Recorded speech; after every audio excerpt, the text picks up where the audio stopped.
Mythforce is a new co-op roguelike adventure that aims to give players an immersive fantasy dungeon crawl inspired by Saturday morning cartoons.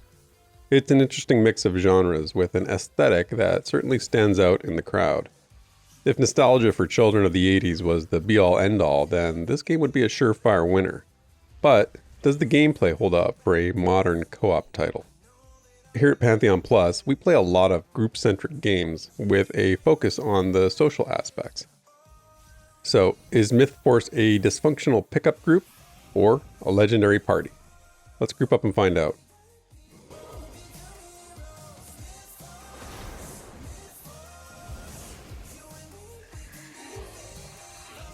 Mythforce offers 4-player co-op on all platforms except the Nintendo Switch, which is limited to 2 players. For this review, we played on PC with all members playing through Steam, although it does offer cross-play between Steam and the Epic Game Store version. To do this, all players need to have their Steam and Epic accounts linked. But what it doesn't do is cross-play between PC and the consoles, which the devs have acknowledged is a technical limitation of the game. So there's a few things to be aware of before you decide to wrangle up some friends for this one. But if you do, forming up a group in-game is super easy. You just invite your Steam or your Epic Game Store friends, and off you go.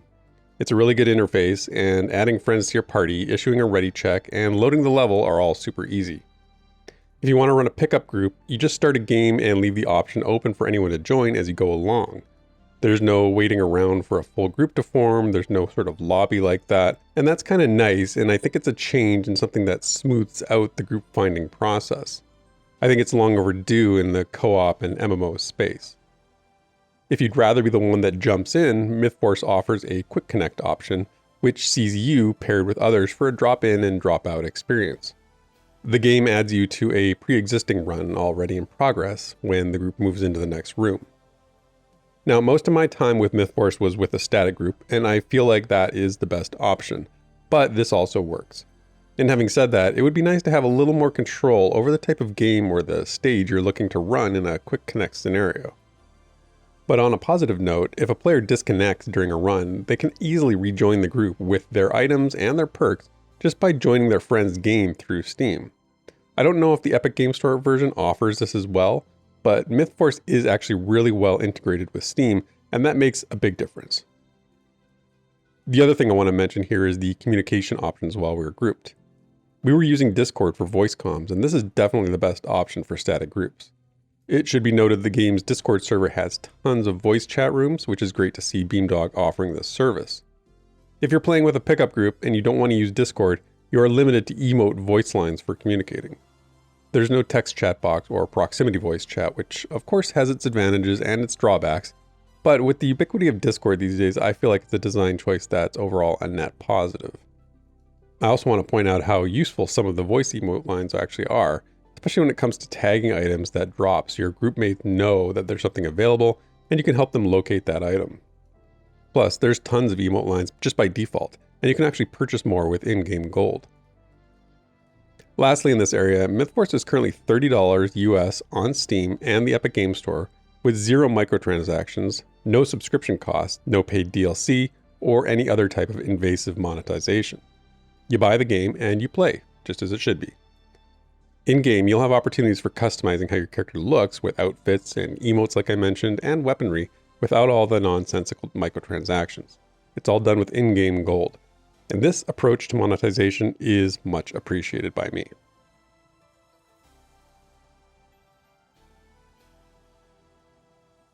So what's the gameplay like as a co-op experience? Well, for a quick overview, there's 4 characters to choose from. We've got Rico the Rogue, Victoria the Knight, Hawkins the Hunter, and Maggie the Mage. You might think these are just your typical MMO-style archetypes of DPS, tanks, healers, and you'd be partially right. All characters are primarily damage dealers, like in most modern MMOs, but the vestiges of crowd control and the Trinity aren't totally absent either. Each character has a primary and secondary attack, along with 3 special powers, a utility power, a combat power, and an ultimate power. Here's a simplified synopsis of each character. Maggie's your typical glass cannon. She's got a spellbook with the ability to shoot elemental bolts or create area ground effects. Her utility ability is a teleport to get her out of tight spots, Her combat ability summons a familiar to provide a little more offense, and her ultimate summons a bubble shield that buffs allies, debuffs enemies, and intercepts range attacks. Hawkins is your ranged physical DPS character with a bow as his primary default weapon. His utility allows him to escape when enemies get too close, his combat ability fires homing arrows with a debuff effect, and his ultimate creates a vortex on the ground to gather enemies together. He's pretty deadly at range, and he's my personal favorite. Rico is your typical backstabby melee type who speeds around the battlefield striking enemies. His utility ability is a short-range blinding attack to keep enemies in the dark. His combat ability sees him leaping into a deadly thrust attack on the nearest enemy, while his ultimate teleports Rico behind his target to get those big damage numbers. And lastly, Victoria is a tank type with high stamina and defensive abilities. Her utility is a charge that knocks back enemies. Her combat ability throws her shield which bounces between enemies to lower their defense, and her ultimate is a taunt that also gives her an enchanted mace and shield. As you progress through the levels, these abilities will be modified with items you find giving them expanded effects and generally becoming more powerful. So the interdependency between the characters can really be crafted over the course of a run if you work with your group to that end. It should also be noted that each player in your group can play any character. The game doesn't prevent you from playing Rico if somebody else chooses him. This opens up another dimension of optimization, as perhaps a 4-rogue group is ridiculously overpowered. I haven't really checked out any discussions about meta character or group builds for Mythforce, but with both dimensions in play, it's certainly intriguing. During our gameplay, we mostly stuck with one player on each different character. I feel like doing it this way is most balanced, and the game was kind of designed with that in mind. Having said that, it's clear Mythforce was designed to be experienced as a group rather than as a single-player game. During our playthrough, it was clear things got easier the more people we had. On one occasion, we ran a 3-person group instead of 4, and coincidentally, this led to our first full wipe, or 2, but who's counting? I also did some comparison off-stream playing solo, and it seems to confirm that without your supports, things get really tough in the later episodes. And there are some clear difficulty spikes in general, so be prepared for this. Now, it's beyond the scope of this review to get all the nuanced usage of the characters' respective abilities, but there is definitely some synergy, which is great to see. Like, Hawkins' ultimate ability can create the vortex that pulls enemies in, while Maggie can create a bubble that buffs allies and weakens enemies. So you've got this vortex of death that's always fun and very effective.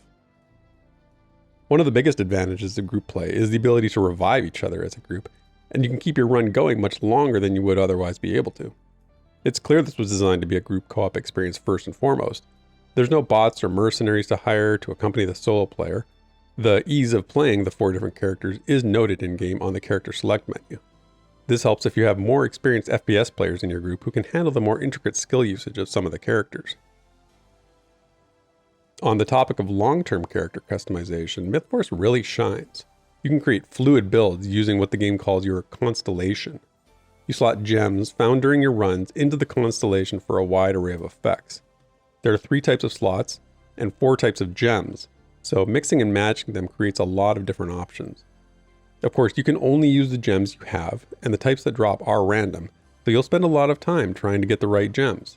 There's no cost for adding or removing gems, which is nice, and it's a pretty good carrot at the end of the stick to try and build out the character you really want. As a good roguelike does, each run sees you collecting items which increase your overall power. In Mythforce, these are gems, glyphs, and gold. As noted already, gems are used to slot into your character's skill tree to enhance your stats. Glyphs are used to upgrade the facilities which you access between runs, and gold is used for everything else, from increasing your chance at higher tier items dropping during a run, purchasing items and buffs mid-run, weapon upgrades, and getting new emotes, voice lines, and outfits for your character. Playing co-op, you all get the same amount of gold, glyphs, and gems that drop during a run, so there's no advantage to being first to loot or anything like that. However, for items, there are only 1 per person, so this makes for some interesting multiplayer considerations, especially for pickup groups where friendly play may be, optional. But going back to the glyphs and gems and gold, and the amount needed to upgrade each facility is actually pretty steep, which leads to a lot of replay. It also causes you to seriously consider which structure to upgrade first. Personally, I would say the Sun Disk for more constellation slots wins out, but that's just my preference. As far as I can tell, there isn't a respec or refund option, so choose wisely. From a social perspective, I applaud the devs for allowing this dynamic. It It would have been easy to feel like they needed to put in some sort of loot roll system out of fear of bad actors, but they opted to allow the law of the jungle to reign here. And it's actually logical too. If you don't finish the run, you only keep half the gold and glyphs and gems that you collect. So there is a shared interest in optimizing for the right items for certain builds to increase the chances that you actually finish the level and your end results, and avoid just being greedy in that very moment. Players can freely drop and recollect items, which is an outstanding design choice as well. It allows for second thoughts and the inevitable oops, I accidentally looted that moment without any real negative social consequences. I feel like this is how you do an organic play nice experience, so kudos to Beamdog there.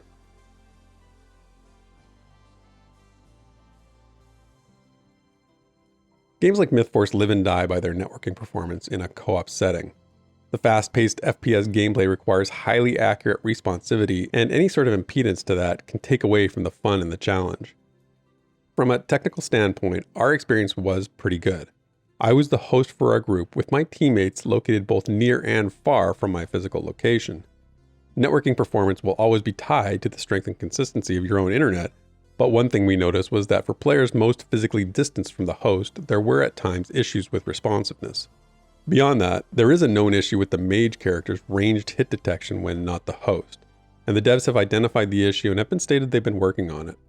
Since the game launched, there have been quite a few patches, so it's apparent Beamdog is actively addressing player feedback, and that's a good sign. Other reviews report issues with non-host players experiencing bugs with shrines, mob stutter making ranged attacks difficult, and problems reconnecting with the group when one player drops for whatever reason. As I said earlier, we had no problem with that. In the 20 plus hours we played as a group, we had 0 crashes or any kind of issues that caused a loss of progress in a level. There were a couple moments where one character would get stuck temporarily in the terrain sometimes, but a few minutes of moving and jumping always seemed to dislodge them, and we were able to carry on. There are still some visual bugs to work out, mostly with Maggie's spell animations not being seen by group members or even not working. Hawkins' arrows tend to stick around in weird places at times, and I'm sure there are others that were not noticed, but the action moves pretty quickly, so I didn't catch anything too bad.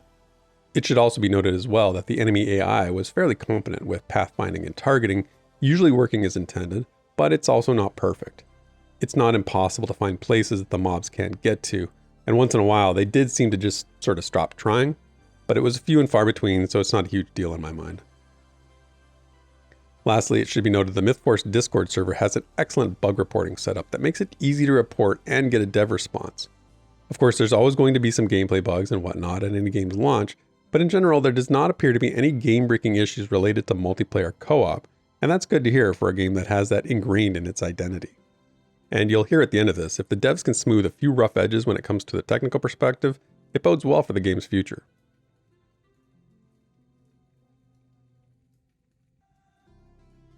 Mythforce makes a name for itself with its art style and animation. The characters and enemies look amazing.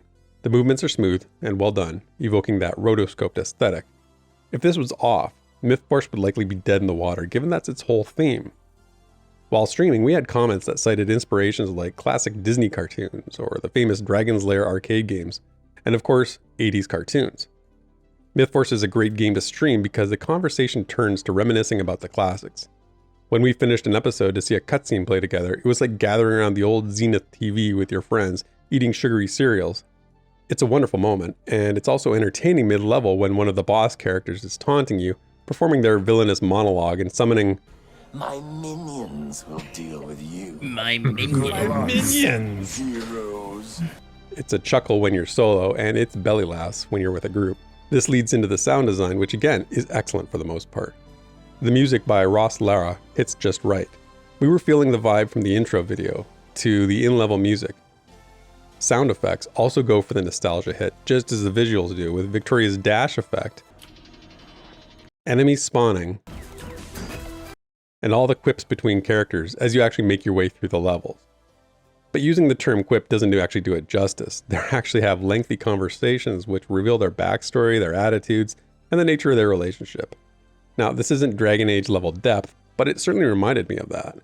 And as a group, it's fun to RP a bit and take on your character's demeanor towards a friend.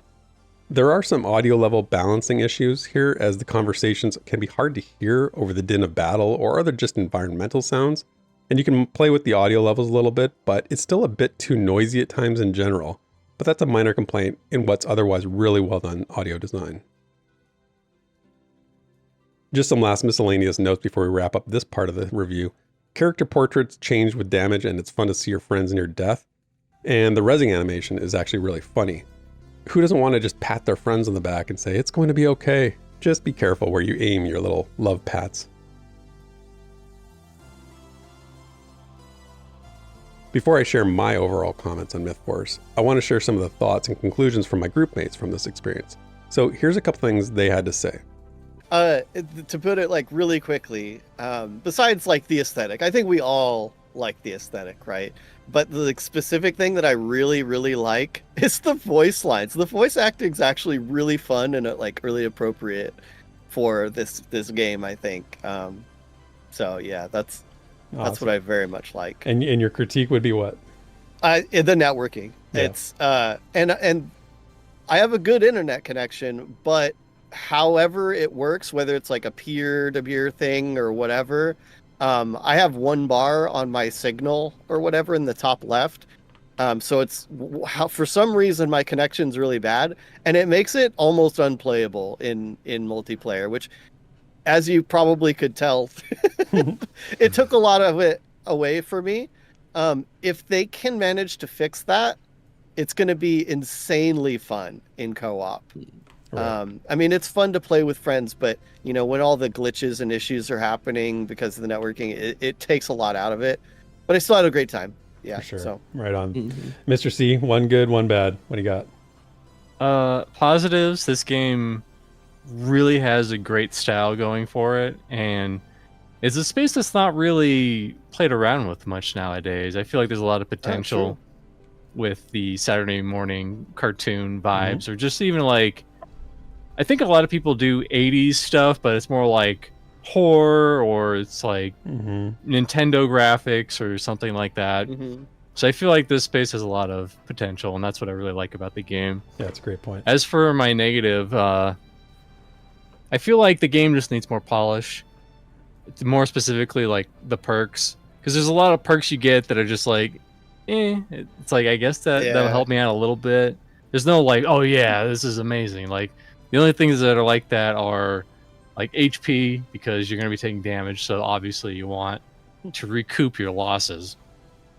But yeah, better perks, maybe some more voice lines from the characters that you see in these little towns, right? Like the Emporium and stuff. That'd be nice.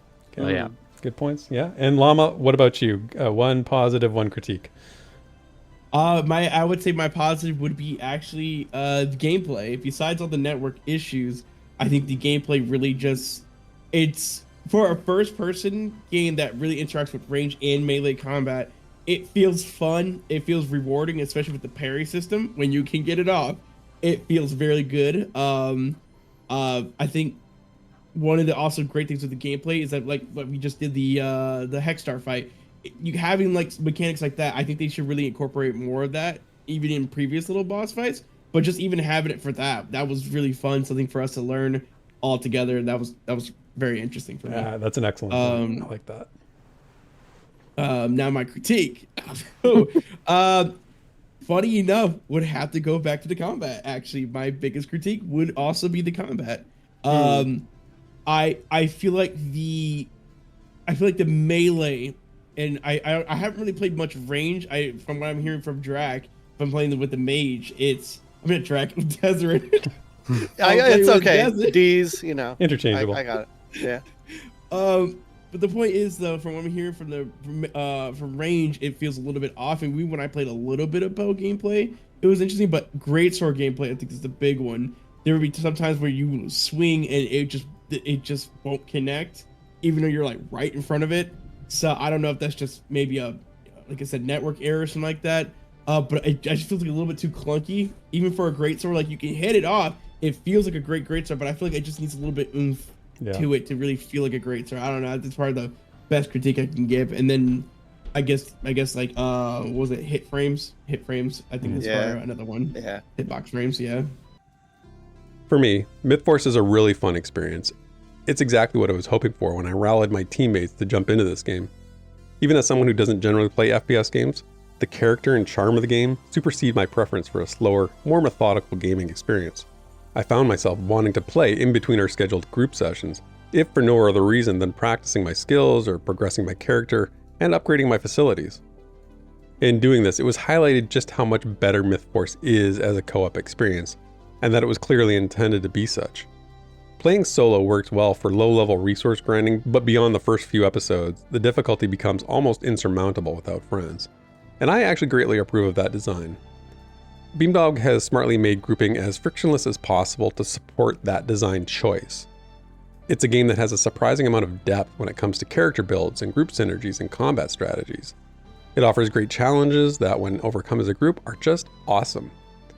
Again, Beamdog appears to be working to facilitate this experience with their Discord tools, with their Steam integration, and in a way in which the game has been marketed. As noted, if they can continue to patch and polish some of the networking stuff, the future is very bright for this game.